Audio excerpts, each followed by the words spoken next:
প্রোডাক্টগুলো আছে সেই দোকানে আমরা যাই। আচ্ছা, এই দোকানে যখন যাচ্ছি টাকা দিচ্ছি, ফ্রিতে দিচ্ছে কি? টাকা দিতে লাগে, টাকা দিলাম। টাকা দেওয়ার সাথে তারা আমাদের কি দেয়? সেই জিনিস যেটা আমি কিনেছি। Yes or no? এছাড়া এক্সট্রা কোনো বেনিফিট, এক্সট্রা কোনো লাভ আমরা পাই কি? না, কোনো লাভ আমরা পাই না। কিন্তু দেখুন এই বাজারে আমরা কিন্তু বহু বছর আমরাও বাজার করছি, আমার বাবা করেছেন, ওনার বাবা করেছেন, ওনার বাবা, মানে আমাদের জেনারেশন বাই জেনারেশন কিন্তু এই বাজারেই যাচ্ছে। কিন্তু তার সাথে সাথে ধরুন আরেকটা বাজার নতুন ওপেন হলো, যেখানে বলা হচ্ছে এই 2500 টাকার জিনিস আপনি কম বেশি ধরুন 2000 থেকে 2200 টাকার মধ্যে আপনি পেয়ে যাবেন।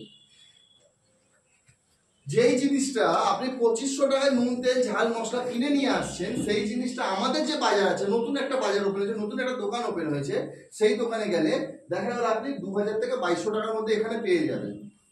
তাহলে একটা প্রশ্ন করি আপনাদেরকে, যদি ধরুন আপনাকে তো মার্কেটিং করতে হবে এরপরে নেক্সট, তাহলে কোথায় গিয়ে করতে পছন্দ করবেন? ধরুন দুটো দোকান আপনার পাশাপাশি, একটা দোকানে করে আসছি বহু বছর, কোনো লাভ আমরা পাচ্ছি না, আর একটা দোকান আছে যেখানে বলছি একটু ডিসকাউন্টে প্রোডাক্ট পাওয়া যাবে, তাহলে কোথায় যেতে পছন্দ করবেন?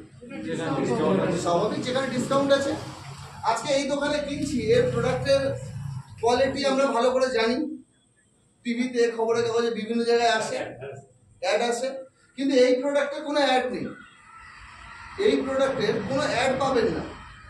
এখানে আমরা কেনাকাটা করলে কোনো লাভ পাওয়া যায় না। এখানে বলছে দু ধরনের বেনিফিট পাবেন, একটা হচ্ছে ফ্রি প্রোডাক্ট পাবেন। আচ্ছা, যে দোকান থেকে কিনে আনছি সেই দোকানদার আমাদের তো কোনো লাভ দেয় না, কোনো বেনিফিট দেয় না, ঠিক কি না? কিন্তু এখানে যখন আমরা কেনাকাটা করব একটা নির্দিষ্ট সময়ের পরে এখান থেকে আমরা ফ্রি প্রোডাক্ট পাবো, ফ্রিতে পাবো। তার সাথে সেকেন্ড আরেকটা বেনিফিট পাবো, সেটা হচ্ছে আমরা একটু আগেই বললাম যে খরচা মানে পকেট থেকে টাকা বেরিয়ে যাবে নাকি ফিরে আসে, ঠিক? কিন্তু এই বাজারে যদি আমরা বাজার করি তাহলে টাকা আমাদের কাছে ফিরে আসবে। কিন্তু এই আসবে কি করে, এটাও প্রশ্ন। আর এই জায়গায় কি কারোর কোনো প্রশ্ন আছে?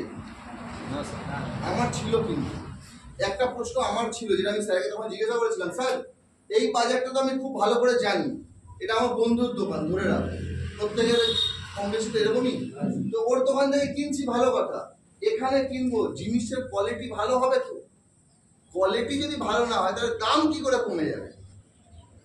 প্রশ্ন এটা ছিল লজিক্যালি। যদি জিনিসের কোয়ালিটি বলছেন দাম কম, তাহলে নিশ্চয়ই কোয়ালিটির মধ্যে কোনো প্রবলেম হবে। তো আমাকে উনি খুব ভালোভাবে মার্কেটিং স্ট্রাকচার, মার্কেটিং স্ট্র্যাটেজি আমাকে বুঝিয়ে দিয়েছিলেন যে মার্কেট চলে কিভাবে। উনি আমাকে একটা জিনিস বলেছিলেন খুব ভালোভাবে, সেই জিনিসটাই আমি শেয়ার করছি। ধরুন এটা আমরা, মানে আমি